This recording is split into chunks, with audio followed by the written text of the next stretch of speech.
Penurunan prevalensi perokok anak di Indonesia masih menghadapi berbagai tantangan. Salah satunya ancaman terjadinya smoking relapse. Smoking relapse merupakan kekambuhan untuk berperilaku merokok kembali setelah sebelumnya mencoba berhenti merokok. Selain karena zat nikotin yang terkandung dalam rokok bersifat adiktif atau menimbulkan efek ketagihan, insiden smoking relapse juga disebabkan oleh adanya faktor pendukung dan faktor penguat. Faktor tersebut diantaranya 1. Harga rokok yang masih murah dengan rata Rp30.000 per bungkus.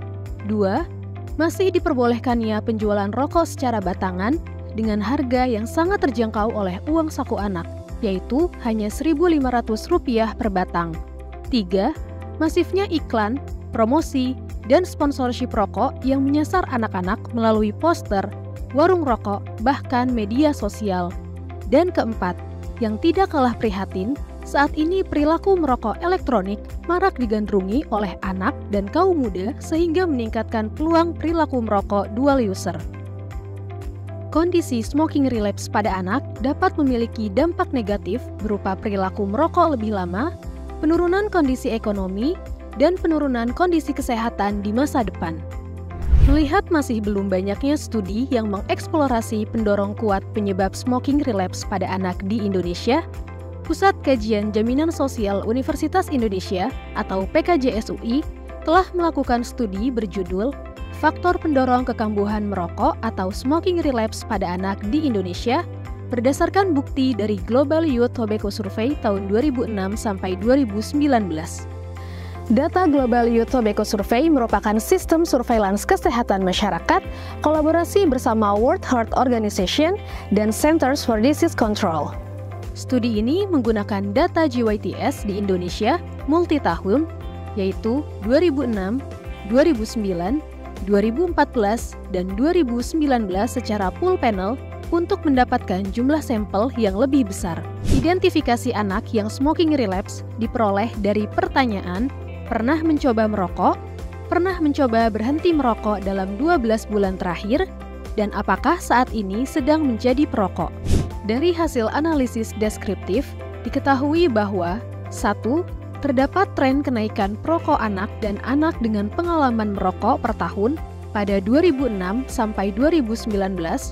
2. Kekambuhan merokok pada anak yang pernah mencoba berhenti merokok per tahun masih mencapai 50% ke atas pada 2009 sampai 2019. Selain itu, usia pelajar masih sangat rentan untuk merokok kembali dan paling banyak dialami pada anak sekolah menengah atas atau SMA. Berdasarkan analisis proporsi, kenaikan harga rokok sejalan dengan penurunan proporsi smoking relapse pada anak. Pembelian rokok secara perbungkus menunjukkan penurunan yang lebih curam untuk smoking relapse pada anak dibandingkan pembelian rokok secara batangan. Studi juga menemukan bahwa faktor non-harga, yaitu paparan iklan rokok dari majalah, media sosial, televisi, dan kegiatan olahraga berasosiasi dengan smoking relapse. Tidak hanya itu, penggunaan rokok elektronik, kenaikan usia anak, adanya teman merokok, dan orang tua yang merokok juga mendorong anak untuk smoking relapse. Dari hasil studi yang diperoleh tersebut, PKJSUI merekomendasikan 1. Kenaikan cukai dan harga rokok di tahun berikutnya perlu lebih tinggi lagi untuk menjauhkan keterjangkauan. 2. Pemerintah harus segera melarang penjualan rokok secara batangan, melarang total iklan, promosi, dan sponsorship rokok di berbagai media. 3. Pengendalian rokok elektronik harus lebih ketat dari sisi kebijakan harga maupun non-harga. 4.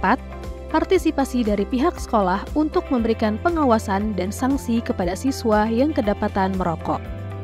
Tentu saja, upaya-upaya tersebut untuk mencegah terjadinya smoking relapse pada anak. Seluruh pihak harus bersinergi memberikan perhatian untuk melindungi dan mencegah insiden terjadinya smoking relapse pada anak, baik pemerintah, organisasi masyarakat sipil, sekolah, keluarga, dan masyarakat sekitar, sehingga Indonesia akan memiliki generasi penerus yang sehat, unggul, dan berkualitas di masa mendatang.